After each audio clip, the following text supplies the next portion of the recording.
Good evening, China, Malaysia, and followers from around the world. Pony.ai, a Chinese technology company, is making global news around the world for building the safest and most reliable autonomous driving technology. It is spearheading the robotaxi pilots in China and the US, the world's two big markets. Recently, it raised US 400 million from Toyota Motor to expand its collaboration in mobility services. Tonight, we have here my dear friend, HaiZhou Zhang, the spokesman, the PR director for the company. We are indeed pleased to have him on board. Welcome, sir. Thank you very much, Dr. Wang. Thank you very much for having me. It's my great honor to be here. Thank you. Okay, let's shoot off with the first question. Can you tell us briefly on what your company is doing, the most updated news on development of autonomous vehicles by your company? Pony.ai started in 2016. Our story started in the Silicon Valley at the end of 2016, and then starting from the very early days, we decided to deploy in both markets, in China and the United States. I think we have several players in the autonomous vehicle market and the industry, but Pony.ai is the one which has the operational fleet in both countries and is the only one. So we are very honored to achieve that. HaiZhou, when we talk about autonomous vehicles, we are not just talking about cars, right? We're talking about lorries as well, taxis. Yeah, you are right. I think we are just talking about autonomous vehicle. What we want to build is a virtual driver powered by AI, artificial intelligence, and that kind of virtual driver can adapt to different vehicle platforms, and not just cars, not just robot taxis, and not just the lorries or trucks, but it's a virtual driver that can adapt to different kind of mobility. What is the level of production at this point? Most driverless cars, they start off with the cars in the safe environment, so to speak, a closed environment, like for example, in a theme park, in the neighborhood, and in campuses. At this point, for Pony.ai, what is the level now? Okay, we develop level 4 autonomous vehicles, and we test and operate not just in kind of confined domains, like you said, campus or courts, these kind of things. We test and run on public roads only. I see. So when we talk about public roads, beside Guangzhou, which part of China or even the world is Pony.ai having its vehicles now? Okay, actually, we have our vehicles in 5 cities in China and the United States. In the United States, we have 2 fleets, one in Fremont in Silicon Valley, and the other one is in Irvine. Actually, the fleet in Irvine was the first robotaxi pilot service that was open to the public. We launched it back in 2019. And in China, we deploy in 3 cities, in Guangzhou, in Beijing, and also in Shanghai. And our robotaxi fleet now is open to public, operates in Beijing and Guangzhou, and Shanghai will be our next destination. So between Beijing and Guangzhou, I suppose that in Guangzhou, being your headquarters, this is where you have the largest number of robot taxis, right? You are right. We have the largest number of fleet in Guangzhou, but instead of saying Guangzhou as our global headquarters, I would say we actually have 4 research sites, and they are on equal levels. So because doing autonomous driving is not the kind of very hierarchical thing, but you need to do research in different cities because the situation, the road scenarios, the traffic in each city can be different. What is the response from the public to ride in these autonomous taxis?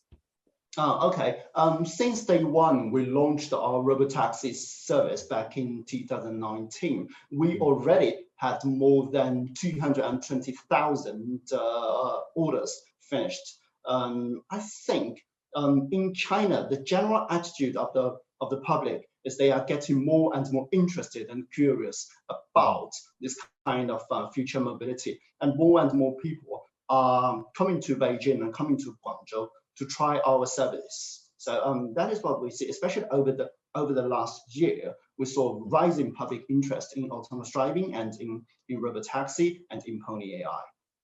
Okay, now in this kind of, I'm trying to picture because I've never tried one before. Now, in most cases, when we go on a taxi, is of course we try to get the taxi by the apps, okay, on our phone. Yeah. And of course that it runs by a meter or a certain fixed amount, which they will tell you on your phone, okay. Now, does the same application applies in when I ride a robot taxi? Like I tell them like I'm going from this destination to this particular destination, and the amount that I have to pay is listed there, and I just pay it online. Is that how it goes to? Okay, first I'll show you what our app is like.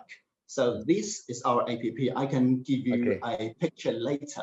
You just key in your starting points and key in your destination, and then just wait for several minutes. A robotaxi will just come in front of you, and you just get onto the car, and it will send you to the destination on time and safely. In terms of fare, we do not charge anything for now, because that's yeah, it's still free. It's still free. Yeah, because according to the regulation, we cannot charge anything at the moment. So if I will be in Guangzhou or in Beijing now, I will get free rides from your company. Yeah, of course. I hope we can just get through this coronavirus as soon as possible, so I can invite you to Guangzhou and Beijing to try. All right. Okay, now. You mentioned just now that the situation is different from city to city. Of course, we know that Guangzhou do not have the kind of problem that we have in Beijing.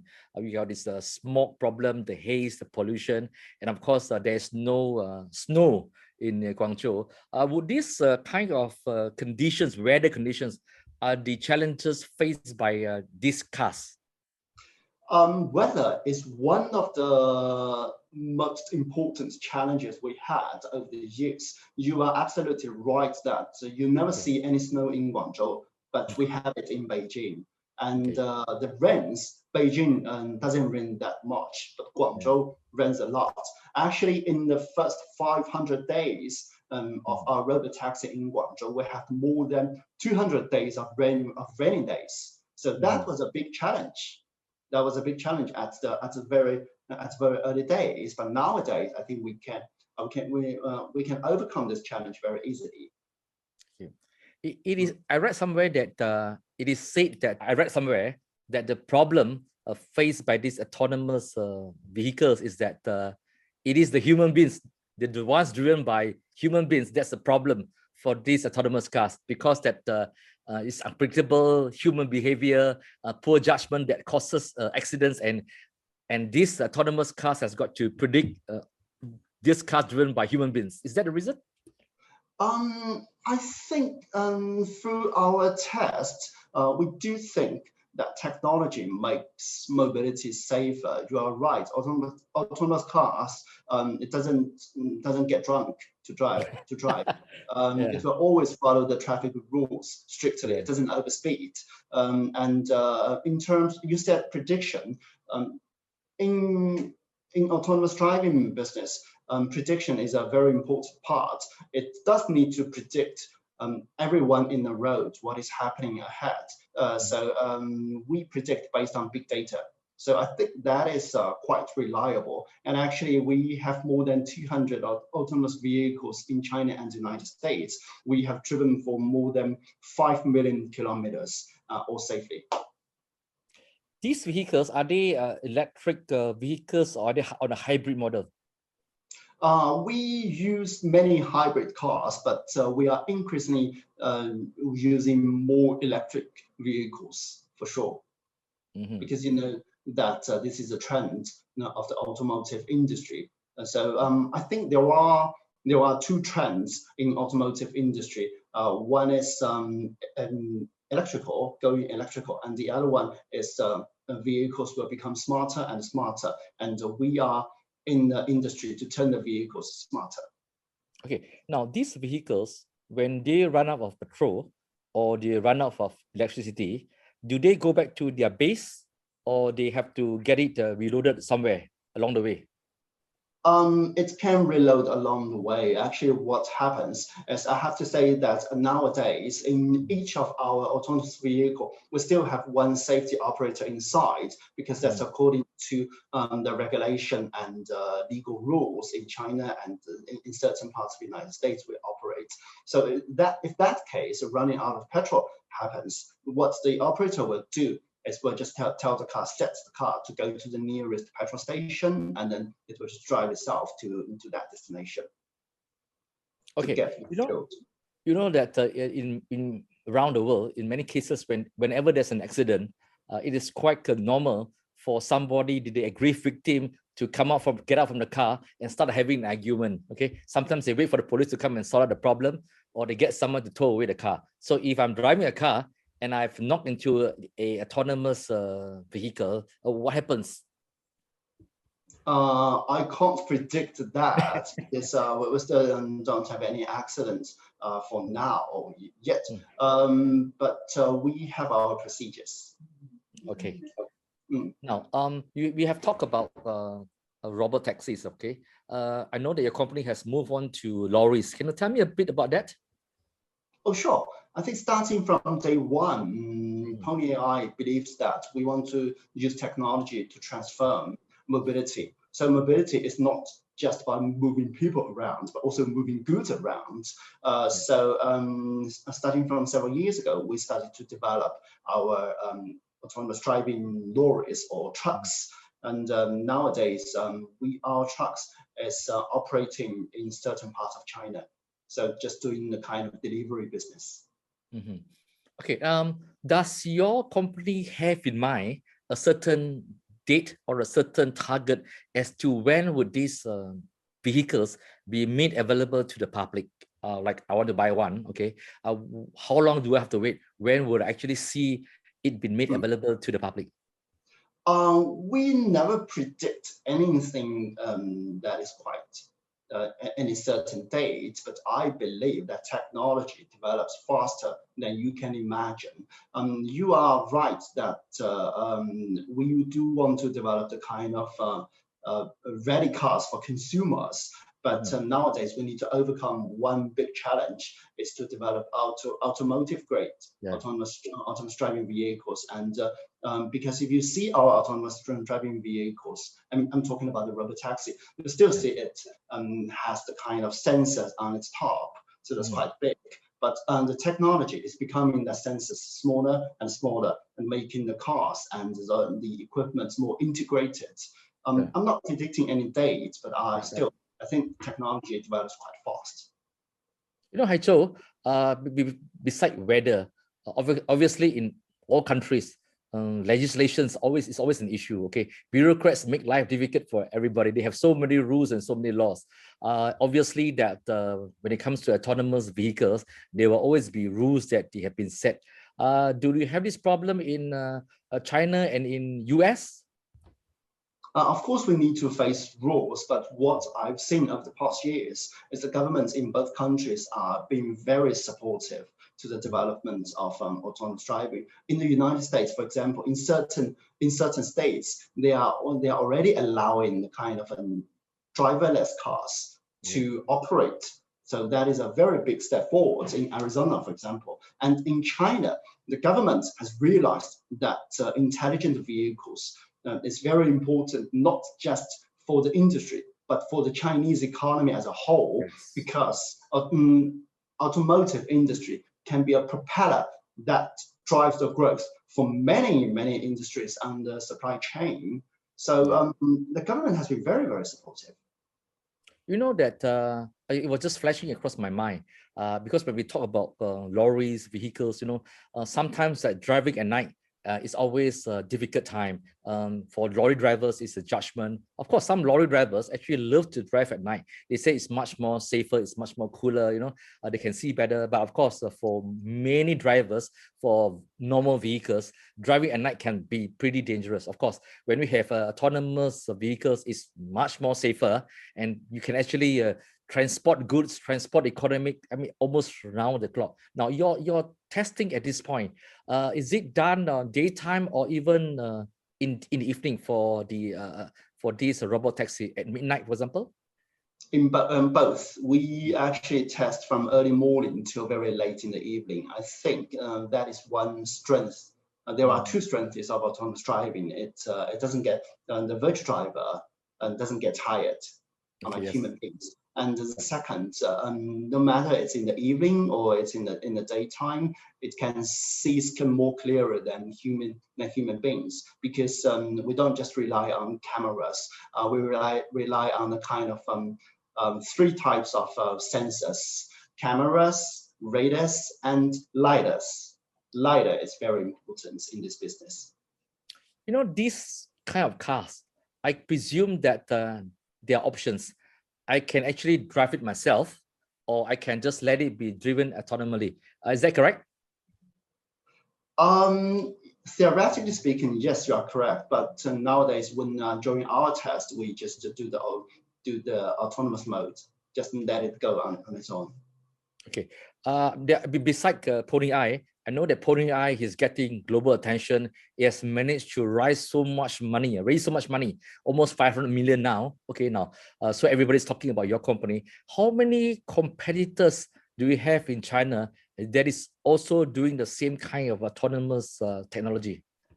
Thank you very much for your recognition. Actually, our financial data is we raised more than $1.1 billion, and our valuation stays at $5.3 billion. We are the most valuable autonomous driving company in the Chinese market, and even in global market, we are one of the most valuable ones. Wow, congratulations. Oh, thank you very much. You are talking about competition. We do not see there is any competition yet, because the market is still very huge. And till today, we are only into the very early stage of the technology and of the industry. So I think we'll be talking about competition only in certain period of time when the industry reaches commercialization. But nowadays, in both China and the United States, we have several other companies doing autonomous driving as well. For example, in China, you have the tech giant Baidu, and you have Didi, both are doing autonomous driving. And also in Guangzhou, we have WeRide. In Shenzhen, we have AutoX.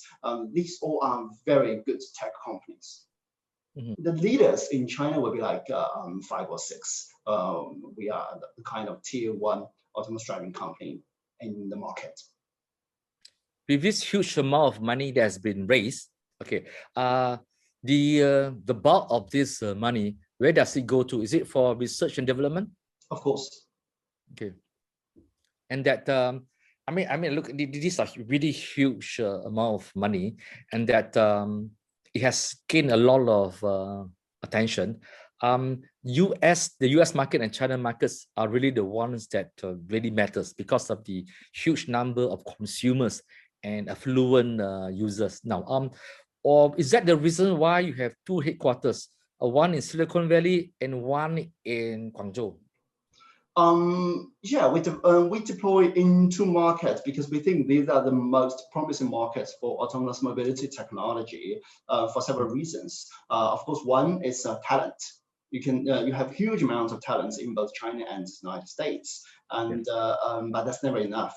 And also the market, you probably have the best consumers in these 2 markets that are interested in the technology, willing to try and keen to try this technology. And also they have the best, I would say, the best regulatory environment. The government have been quite supportive, as I said just now. And Europe, I have to say, lags a bit behind these 2 markets. But over last year, we saw some European countries like Germany is also pushing ahead hard in this business. What about Japan? Japan is doing quite well because it has a very solid ground in automotive industry. Like our investor, Toyota, our biggest strategic investor, is from Japan. You have been speaking in many engagements everywhere to talk about your company and to talk about the developments of this technology. What is the most frequently asked questions? Is it the question of a psychological barrier, or what do you call it? Is it because of entry point problem? What is the most frequently questions on the minds of investors as well as users, and of course the media? Okay, I don't speak to investors. I speak to the public and Okay. the media. And the most frequently asked question is it safe enough, and how safe is it? Yeah, I will just explain, just using our data and our technology to explain why autonomous driving vehicles are safer than human drivers. But still, you need to persuade these people. The only way is to try to bring them to Guangzhou and bring them to Irvine and Fremont and to Beijing to try it. And many people, they've tried and they now turn to be fans of autonomous driving. Okay, thank you so much, HaiZhou, for spending time with us this evening. There's almost a lockdown in Malaysia, and we hope that a lot of people will be listening and they're forced to watch this program. Okay, definitely, I will trust an autonomous driver, autonomous robot taxi, than to have a taxi drivers who is very nosy and trying to strike a conversation with me, which I don't want to. Okay. Thank you very much for having me again, Dr. Wang, and I do hope your country and my country can get through this tough period as soon as possible. I can't wait to bring you guys to China to try our service and our cars. Okay, to all followers who have been following this program, please like, share, and follow us on social media, HaiZhou and RealChunWai. Thank you and good evening. Thank you very much. Good evening. Yeah.